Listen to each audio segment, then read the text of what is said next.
Mateo capítulo 20, hay un momento en el cual Jesús está hablando con sus discípulos, y en el verso 10, el verso 20, hay una historia muy particular que todos le hemos escuchado en algún momento, donde dice que se le acercó la madre de los hijos de Zebedeo con sus hijos. Una mamá con dos niños. Inmediatamente usted tiene una imagen en su mente de dos pequeñitos. Pero en realidad esta historia no se trata de dos niños infantes de primaria, sino que está hablando de una mamá que viene con sus dos hijos, pero que son hijos ya adultos. Y lo que ocurre es que estando frente a Jesús, dice que se postra delante de Jesús y le pide algo. Ahora, lo que le pide es que sus hijos, los dos hijos, uno se siente a la derecha y otro se siente a la izquierda de Jesús. Cuando esta madre está pidiendo esto, necesitamos entender qué es lo que está pasando antes de esta petición para que podamos tener un entendimiento correcto, y necesitamos ir a los pasajes anteriores.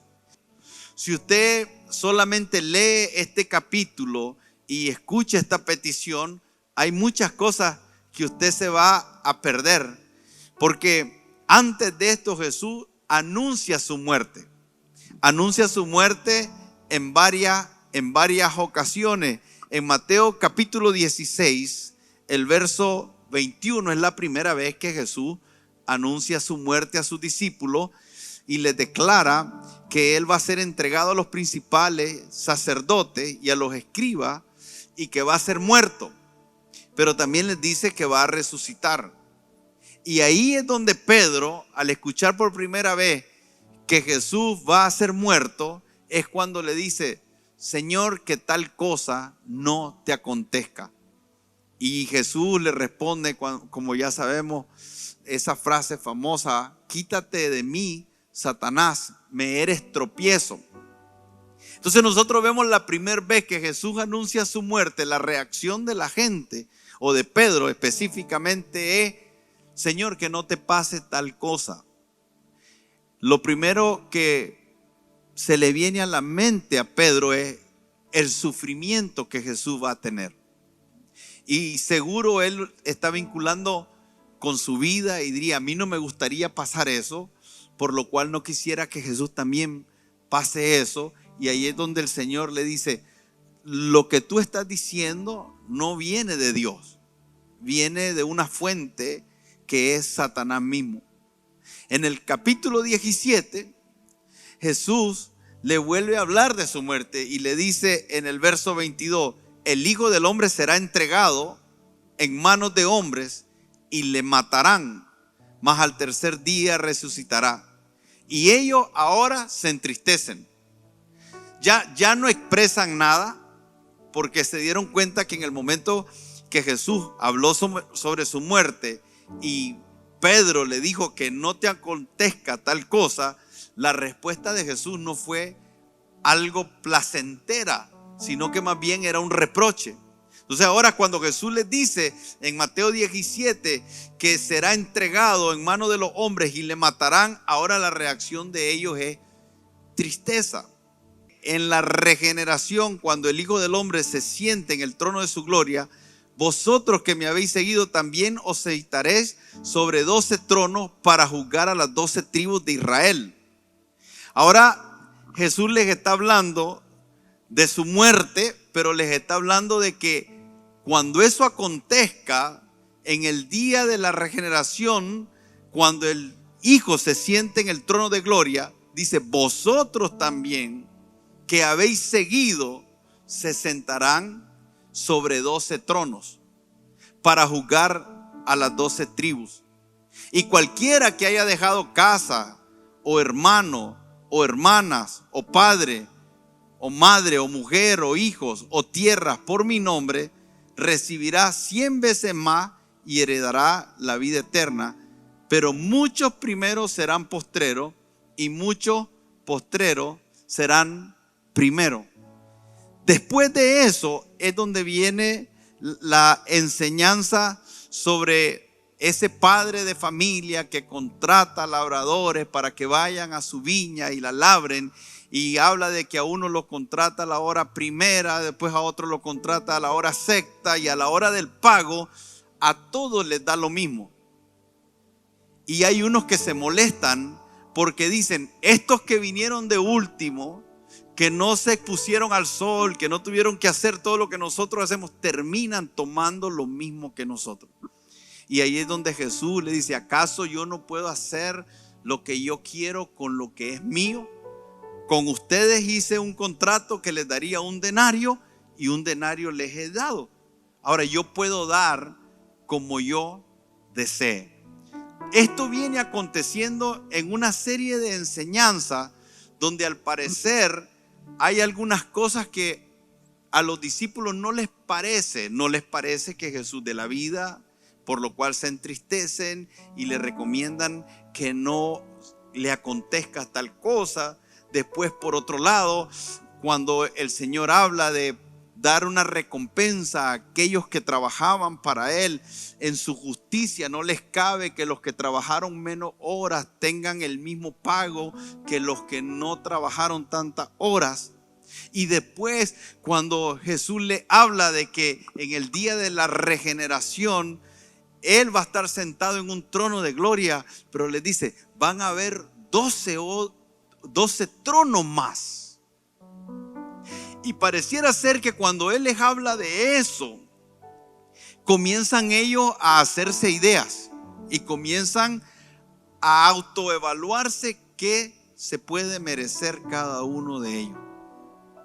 Y desde ahí, desde todo eso que está aconteciendo y desde esa mente que viene viendo una serie de eventos, pareciera ser que esta mamá con estos dos hijos llegó a la conclusión de que si ella venía y hablaba con Jesús, sus hijos podían tener un lugar de preeminencia con el resto. Y vemos cómo el deseo de esta mamá es que sus hijos tengan un lugar de privilegio. Y desde entonces es que vemos que el Señor va a comenzar a dar una de las enseñanzas más extraordinarias cuando se trata del servicio. Cuando leemos al final del capítulo 20 que acabamos de leer, Jesús les dice a estos discípulos que Él no vino para ser servido. Dice, el Hijo del Hombre no vino para ser servido. Está llegando al final de toda esta serie de enseñanza y que Él está viendo la reacción de sus discípulos y Él quiere establecer algo importante. Dice, yo no vine para ser servido, sino para servir y para dar su vida en rescate por muchos. Y quiero comenzar diciendo esto, que Jesús tenía claro para qué Él había venido. Jesús dice, yo vine para ser servido, para servir y para dar mi vida por rescate de muchos. Y ese ejemplo es algo que nosotros debemos de seguir. Si nosotros vamos a entender por qué estamos aquí en esta tierra, tenemos que comenzar a entender de qué se trata el servicio. Nosotros somos personas que fuimos puestos en esta tierra para Dios hacer algo a través de nosotros. Dios quiere usar tu vida y usar mi vida para hacer algo en esta tierra. Esto no era solamente un asunto de Jesús, era Jesús queriendo hacer entender a sus discípulos, si Él, al que llamaban maestro, si Él, al que algunos decían que era el profeta Elías, Si él, al que Pedro le reconoció que era el Cristo, el Hijo del Dios viviente, si él, que lo habían visto hacer todos los milagros que había hecho, si él, que hablaba con la sabiduría que hablaba y con la autoridad que él manifestaba y las señales y milagros que él había hecho, si él, que todos consideraban superior a él, que era algo que los discípulos podían reconocer, la persona de Jesús representaba para ellos su maestro. No es por otra cosa que Pedro dice: Señor, si tú vas a morir, yo voy hasta la muerte contigo. De una forma, aun cuando Pedro termina negando a Jesús, él tenía un amor, tenía una honra, tenía un entendimiento de lo que Jesús era y una admiración. Y aún en medio de esa admiración, él dice: yo voy a la muerte contigo. Pero Jesús, a esos discípulos que caminaban con él y que los admiraba así, él les dice: el Hijo del Hombre no vino para ser servido, sino para servir. Y esto nos debe de ubicar a nosotros, porque naturalmente, nosotros tenemos una tendencia. La tendencia es que nos gusta que nos sirvan. Nos gusta ocupar los lugares de preeminencia. Lo hemos hecho toda la vida, desde que estamos pequeños. Pareciera que es algo que es parte de esa naturaleza caída en nosotros. Y por eso es que vemos esas cosas que comienzan de niño, pero que aún a través del tiempo, cuando seguimos creciendo, por el contrario a despojarnos de ellas, se siguen marcando. Y hay un sentimiento profundo de competencia, de comparación, de celo, de envidia, que generan contienda y todos los frutos de la carne. Ahora, esto es algo que pasa en todas las esferas donde hay seres humanos relacionándose entre ellos. Jesús por eso dice: en el mundo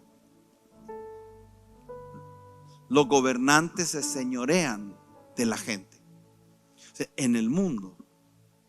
Y cuando lo está diciendo Jesús, lo está diciendo desde una perspectiva donde en realidad los discípulos se estaban comportando como gente del mundo. Dentro de la iglesia nosotros vivimos, no estoy hablando específicamente de nosotros, pero dentro de la iglesia como cuerpo universal de Jesucristo, algo de lo cual padecemos es de que en los momentos que queremos hacer algo, siempre existe ese conflicto entre quién sirve a quién. Estamos evaluando constantemente lo que hace aquel para ver lo que yo hago, para ver si la recompensa que se le da a él es la que yo considero que es justa, comparándolo desde mi persona. Y por eso es que cuando vemos la parábola anterior que habla de ese hombre de familia que fue a contratar para que vinieran a trabajar a su viña, es muy relevante para entender lo que está pasando aquí.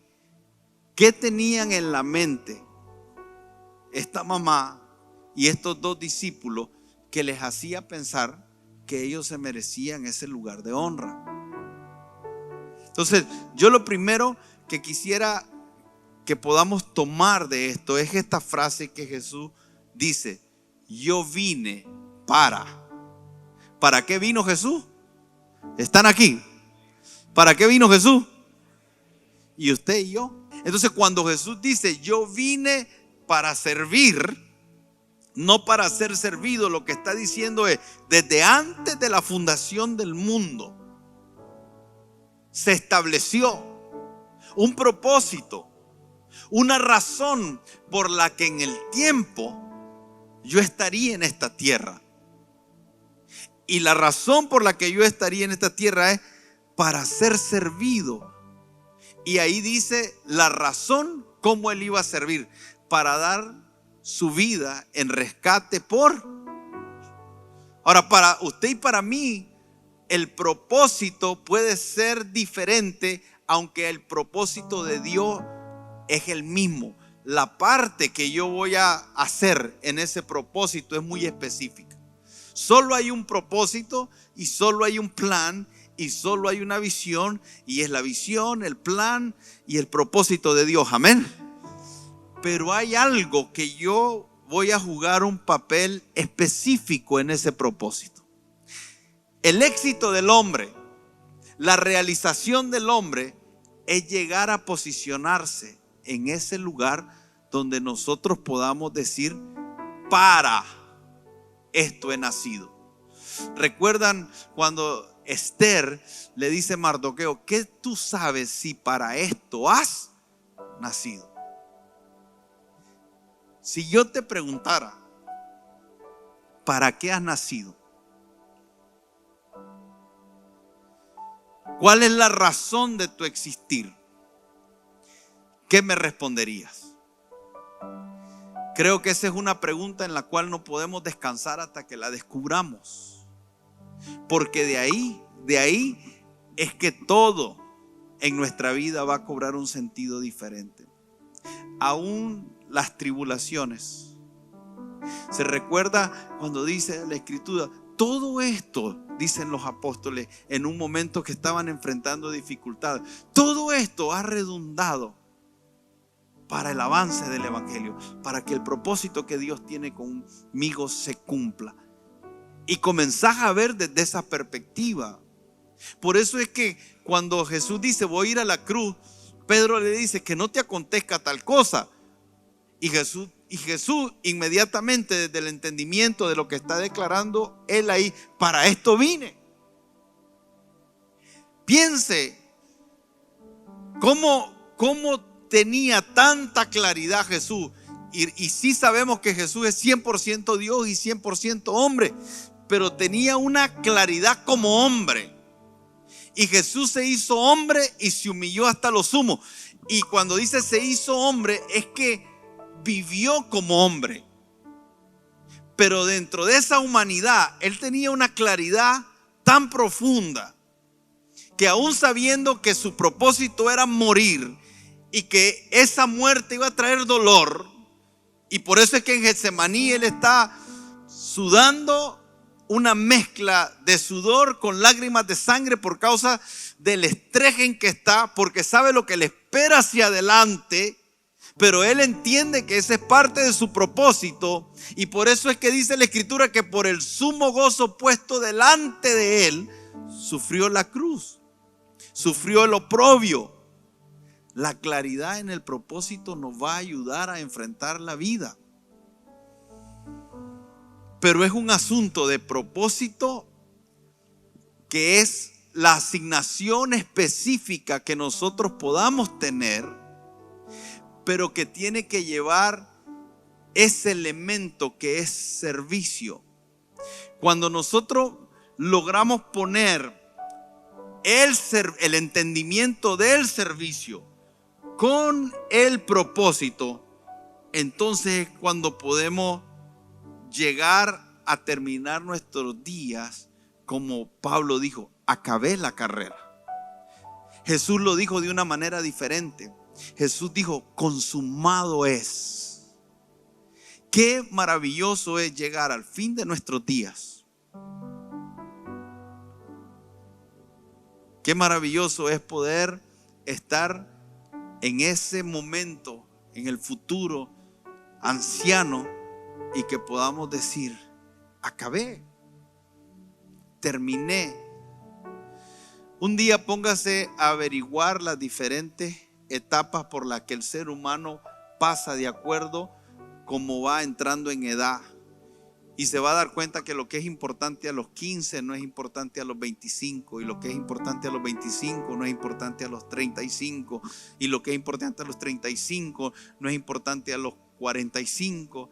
Y lo que es importante a los 50 no es importante a los 60. Y después cuando llegas a los 80 te das cuenta de que hay muchas cosas que valoraste en la vida incorrectamente, y ahora estás en tus últimos días, y esos últimos días se convierten en algunos casos en días de remordimiento, días de culpabilidad, días de angustia, días donde si hubiera dicho, si hubiera hecho, si hubiera visto, y la perspectiva de la vida cambia, pero de una forma drástica. Pero el Señor nos da a nosotros las escrituras, nos la da para que no tengamos que encontrarnos allá en el futuro y estar en esa condición diciendo, si pudiera volver el tiempo y si pudiera volver atrás. Y que en una temporada como esta tratemos de poner nuestra mirada, nuestro enfoque en los asuntos que verdaderamente merecen nuestra atención. Jesús vivió en esta tierra y nos dio ejemplo. Nosotros hablamos de que Jesús es nuestro modelo, de que Jesús es nuestro ejemplo, y a veces perdemos de vista uno de los ejemplos más extraordinarios que Jesús nos dio, y es el entendimiento de la razón por la que estamos en esta tierra. Hablar de propósito es algo que lo escuchamos comúnmente, pero pareciera que no terminamos de lograr comprenderlo como deberíamos, porque es un buen fundamento desde donde construir nuestra vida. Si nosotros no tenemos claridad de propósito, podemos construir muchas cosas y terminar dándonos cuenta que lo que construimos no era lo que verdaderamente anhelábamos. Y no hay cosa más triste que construir algo creyendo que te va a dar la satisfacción que estás deseando en ese momento, y después te das cuenta que no era eso. Y hay algunos que hacen proyectos de vida, invierten su vida en algo. Hay cosas que el Señor nos quiere revelar en las Escrituras de tal manera que nosotros podamos darle el verdadero valor a la vida. Por eso es que Jesús dijo, yo vine para que tengan vida y para que la tengan en abundancia. Y no se estaba refiriendo a darnos dinero, no se estaba refiriendo a darnos un negocio, se estaba refiriendo a que la vida fuera una vida que realmente tuviese sentido. Por eso es que cuando nosotros conocemos a Cristo, los que lo hemos conocido verdaderamente podemos identificar un momento donde entramos en lucidez que antes no teníamos. Podemos identificar esa forma de vivir anterior a esa experiencia con Cristo, donde salimos pareciera de un sueño, donde ni siquiera prestamos atención, sino que habían cosas que simplemente estaban vedadas para nosotros. No las lográbamos reconocer, no las lográbamos identificar, pero de repente viene el Espíritu Santo y hace algo en nosotros que nos abre los ojos y nos sorprende. Y ese es solo el comienzo, donde el Señor quiere introducirnos a una vida que no es bebida, ni comida, ni vestido, porque la vida es mucho más que eso. Y Jesús dijo, yo vine para servir y yo vine para dar mi vida en rescate por muchos. Entonces, cuando hablamos de propósito, estamos hablando de la intención por la que estamos aquí. Estamos hablando de arreglos anticipados que el Señor hizo para nosotros. Por eso estamos hablando de que esta serie se llama Vivir para Servir, enseñados para toda buena obra. La Escritura dice que Dios preparó buenas obras para que nosotros anduviésemos en ellas. Entonces hay arreglos anticipados. Dios preparó buenas obras desde antes de la fundación del mundo para nosotros. Y entonces eso se convierte en la intención original por la que Dios nos creó a nosotros. Es su deseo, es su voluntad. Por eso es que Jesús dijo: yo hago la voluntad de mi Padre. La razón por la que Jesús se encarnó es porque había un anhelo de Dios de restaurar su relación con la humanidad. Y cuando Jesús se hace carne, el propósito primordial es que Dios quería reconciliar todas las cosas a través de Cristo. Esta es la razón por la que fue motivado Dios a que Cristo se encarnara en esta tierra.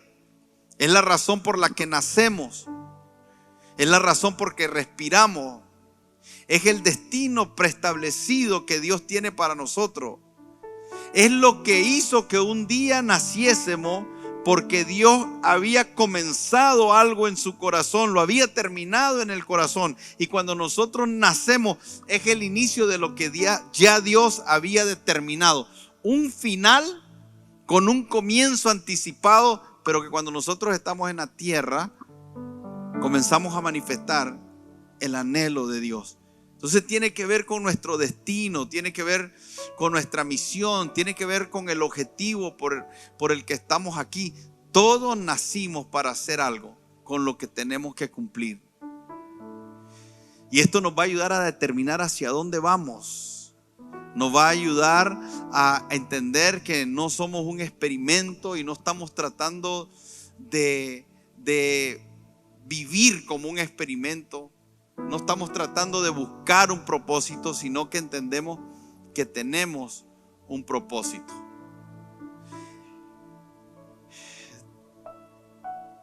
Efesios capítulo 1, verso 3 dice: bendito sea el Dios y Padre de nuestro Señor Jesucristo, que nos bendijo con toda bendición espiritual en los lugares celestiales en Cristo Jesús, según nos escogió en Él antes de la fundación del mundo, para que fuésemos santos, para que fuésemos apartados, sin mancha, delante de Él, en amor, habiéndonos predestinado para ser adoptados hijos suyos por medio de Jesucristo, según el puro afecto de su voluntad, para alabanza de su gloria. Escoger es elegir. Dios nos eligió, pero también nos predestinó. Decidió de antemano, anticipadamente. Nos conoció anticipadamente. Nos dio una cita con anterioridad, con un destino y con un fin en mente. Ese es el propósito eterno que Dios tiene con nosotros.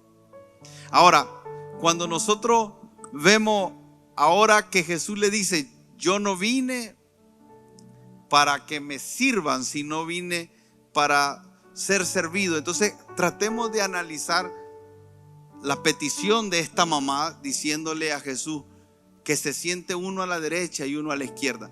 Ese es el deseo de una mamá. Toda mamá desea lo mejor para su hijo. Qué importante es que nosotros entendamos que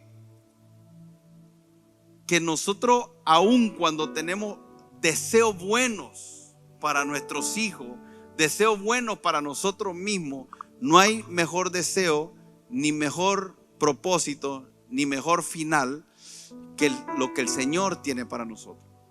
Pero cuando Jesús le pregunta a esta mujer: siéntate, deja que mis hijos se sienten uno a la derecha y otro a la izquierda, Jesús lo que le dice es: no sabe lo que estás pidiendo.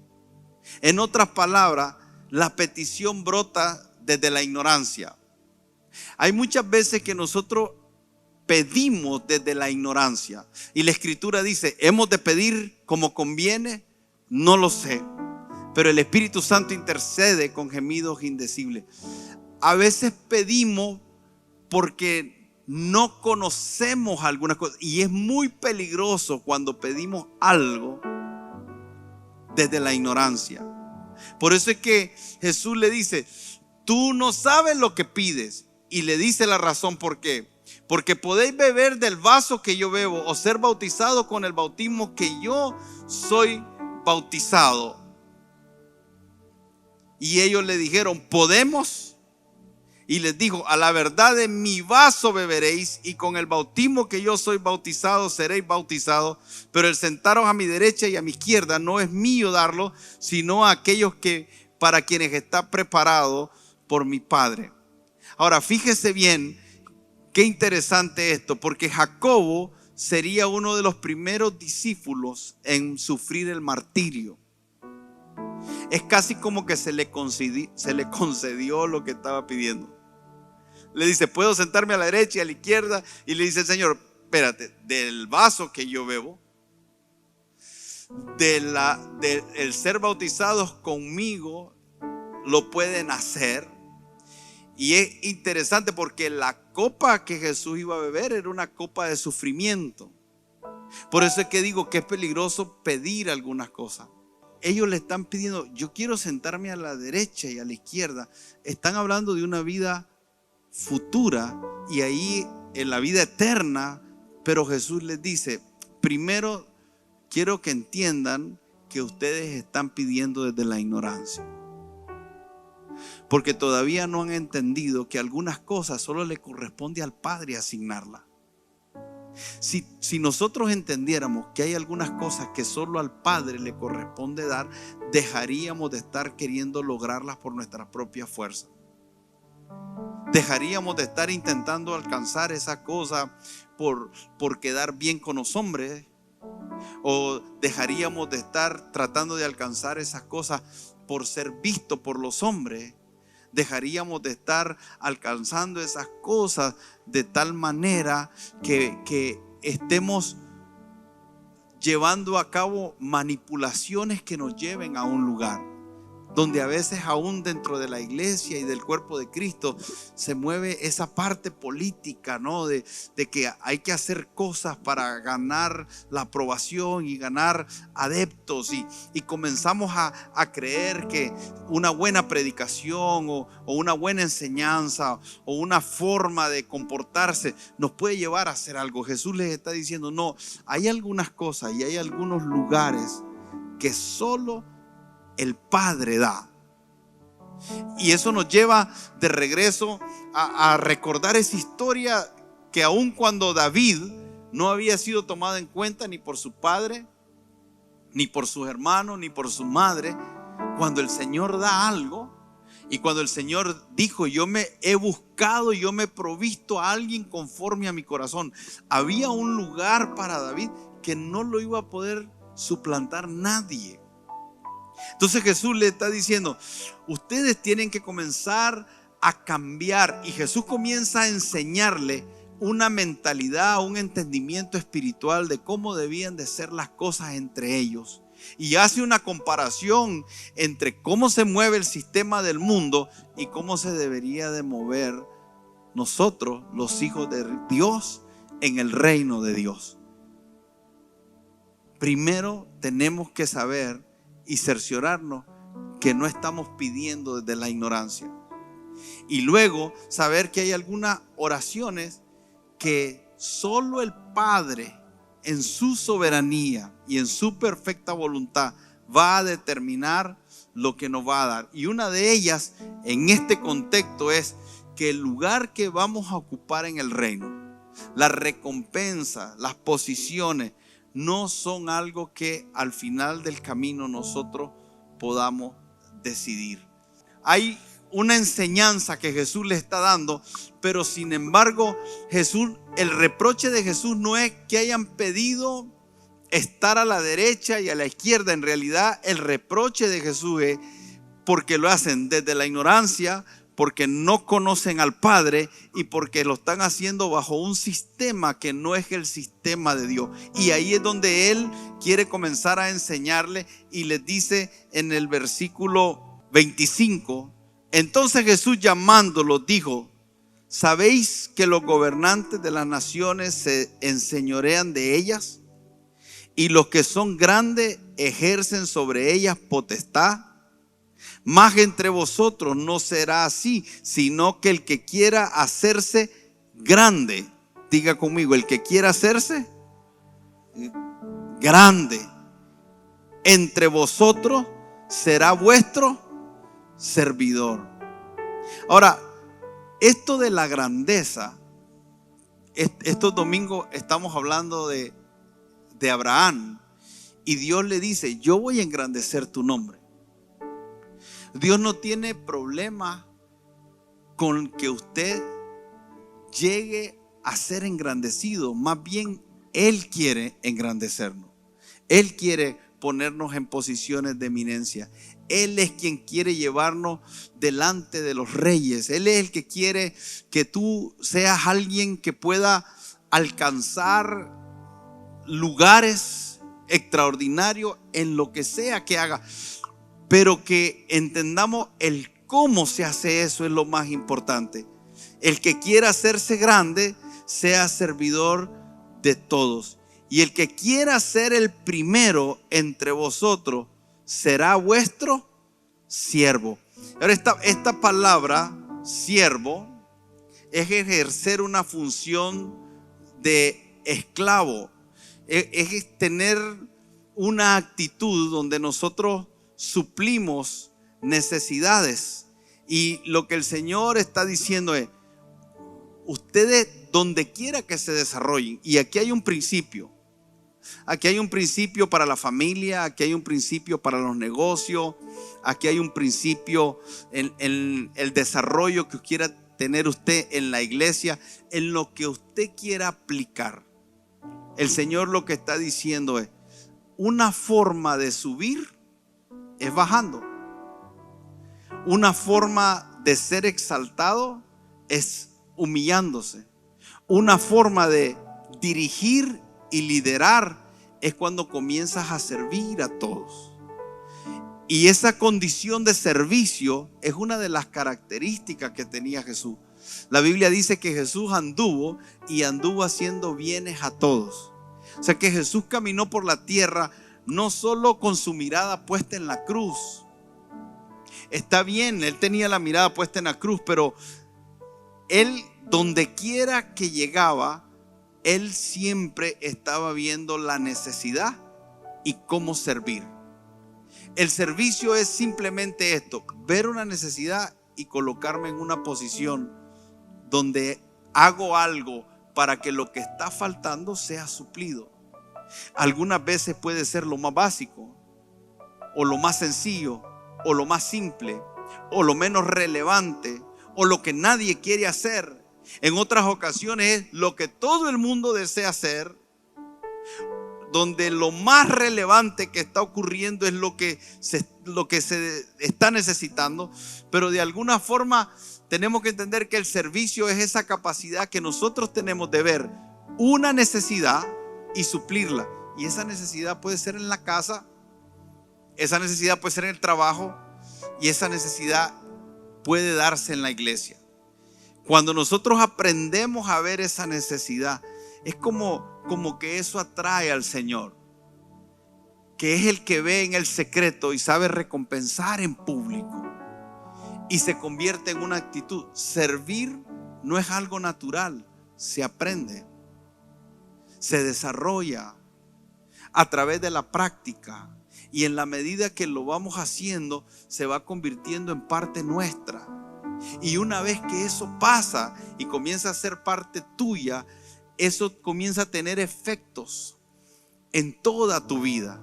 Y hay simplemente algo que se abre espiritualmente, que yo no puedo explicarlo, pero que se abre, porque hay una gracia que viene, hay una recompensa que viene, y que Dios se encarga de que todo lo que hacemos en el secreto, desde un corazón de siervo, comience a tener manifestaciones, y nuestra vida se vuelve apasionante. Porque entiende, yo no te estoy hablando de sirve en un círculo de amistad. Yo no te estoy hablando de que vayas y te inscribas en misiones y vayas a construir una casa. No, yo te estoy hablando de un entendimiento, pero de una actitud del corazón que dirige tu vida. Que cuando Jesús dice sean mansos y humildes, lo que Él está diciendo es, ¿saben lo que es humildad en acción? Humildad es poner a la gente en un lugar superior a nosotros.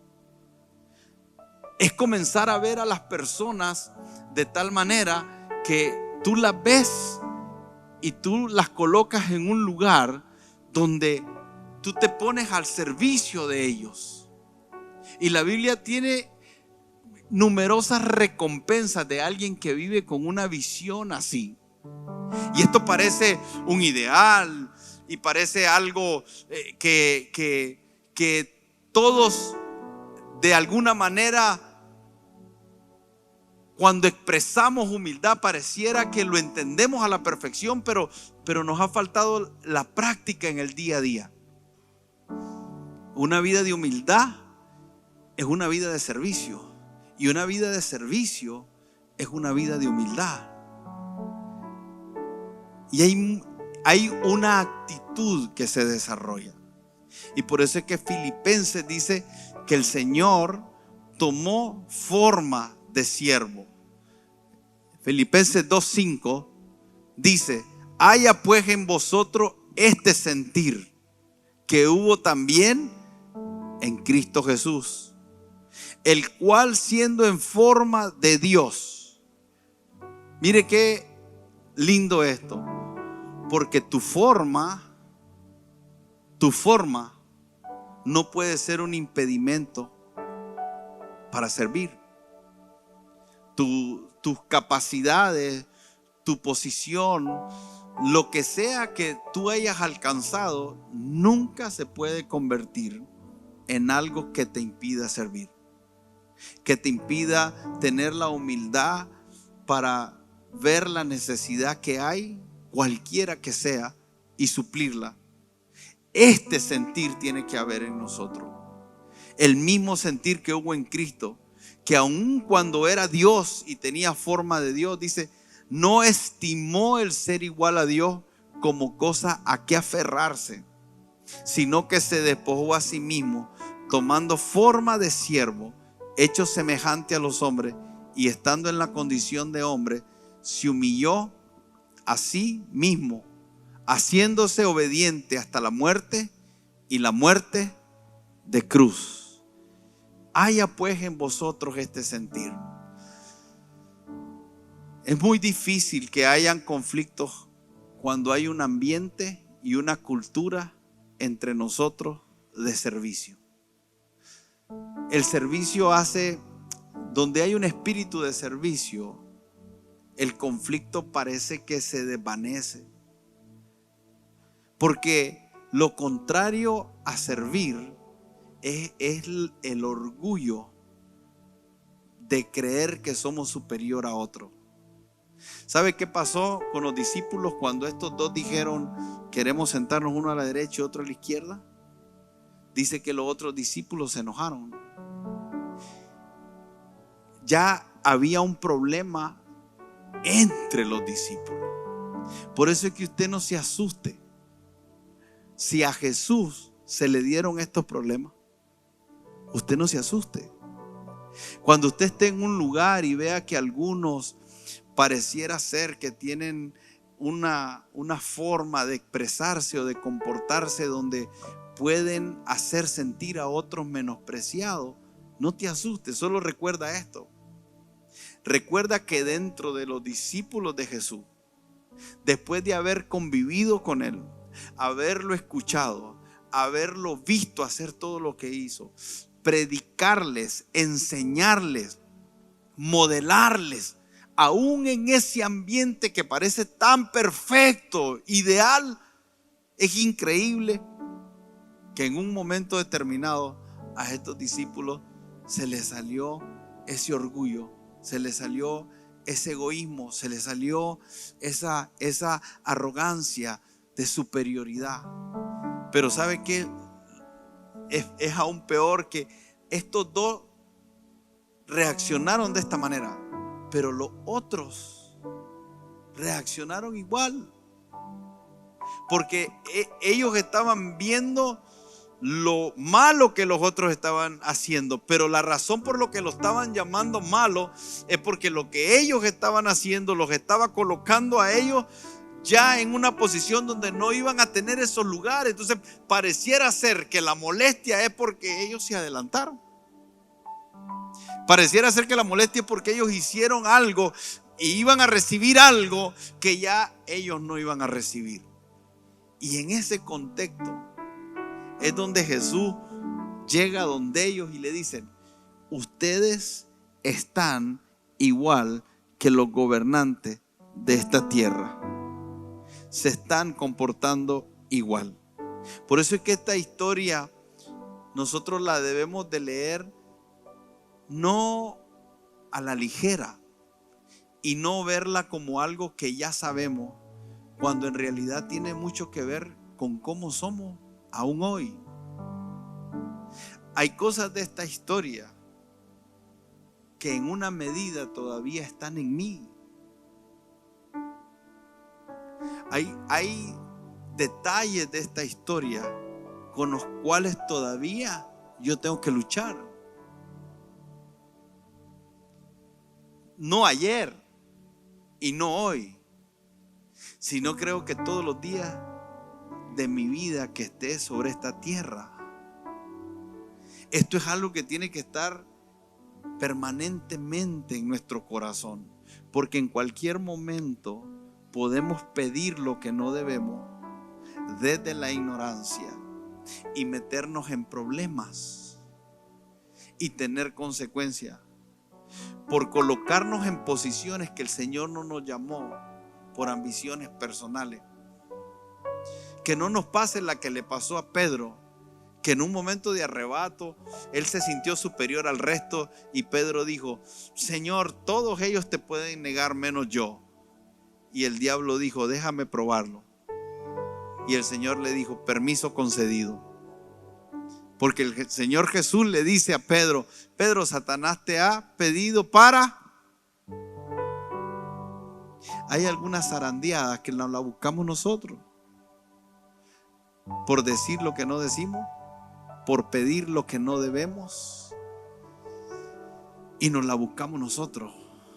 Y el Señor le dice a Pedro: Pedro, yo he orado para que no te falte la fe, pero hay algunas cosas que el Señor va a dar permiso. Por eso le digo que es interesante que Jacobo murió como mártir, uno de los primeros mártires, y su hermano también. Yo no voy a afirmar, porque la Escritura no lo dice, de que esa muerte es consecuencia de lo que ellos le dijeron. Pero fíjese, de la copa que yo bebo, ¿y cuál era la copa? La copa era el momento en que Jesús le estaba diciendo en el huerto de Getsemaní al Señor: Señor, si es posible, pasa de mí esta copa. Esa copa era una copa de sufrimiento, era una copa de dolor. Y cuando estos piden estar a la derecha y a la izquierda, el Señor le dice: ok, de la copa pueden beber. O sea, quieren participar del sufrimiento, pueden beber. Pero aun cuando beban de esa copa, hay algo que solo está en la potestad del Padre. Es la soberanía del Padre. El que se sienta a la derecha, Dios lo decide. Y el que se sienta a la izquierda, Dios lo decide. Ahora, quiere que le diga algo interesante. ¿A dónde está sentado Jesús? ¿A dónde? Estos le querían quitar el lugar a Jesús. Estos querían sentarse a la diestra. Se dice: sí, pero que se siente a la diestra. Entonces, ¿cómo sería si en el cielo está el Padre y Jesús está a la diestra? Ok, pastor, uno de ellos se puede sentar a la derecha. ¿Y vas a quitar al Padre? O sea, para que alguien tuviera la izquierda de Jesús, tendrían que haber movido al Padre.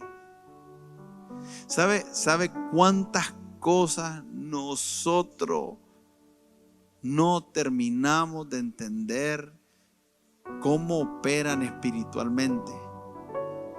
Y que lo único que podemos hacer como una forma de protegernos es mantener ese espíritu de servicio, esa actitud. Nunca que usted supla necesidades se va a equivocar. Si usted mira una necesidad de ir a hacer algo en un lugar que nadie ve y tomar una escoba y hacerlo, nunca se va a equivocar. Yo reconozco que en mis primeros comienzos se le mete a uno un espíritu ahí medio manipuladorcito. Porque cuando estábamos en Osana Diriamba, éramos mi esposa y yo. Y entonces teníamos la iglesia y a mí me tocaba hacer CPF, me tocaba hacer el de mantenimiento, el de compras, me tocaba hacer todo, éramos solo los dos.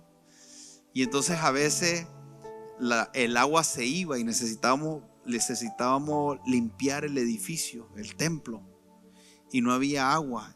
Entonces nos teníamos que levantar a la 1 de la mañana, 2 de la mañana, con la manguera, a barrer y a limpiar la silla. Y entonces yo recuerdo estar ahí limpiando la silla, medio llorando, porque uno es llorón. Uno cree que está haciendo gran cosa, hermano. Uno cree que está pagando un superprecio. Por eso es que Pedro le dice al Señor, después que él le dice, si deja casa, ¿qué nos queda a nosotros? Porque a veces creemos que las cosas son por mérito. Y a veces sentimos que el precio que estamos pagando es muy alto. Y en el tiempo, cuando vamos madurando, nos damos cuenta que somos llorones, que nos quejamos de cosas que no deberíamos de quejarnos, que peleamos por cosas que no debemos de pelear. Pero qué bueno, el Señor tiene misericordia de nosotros. Y si los discípulos estando con Jesús peleaban, pues no es que tengamos derecho, pero no andamos como se entiende.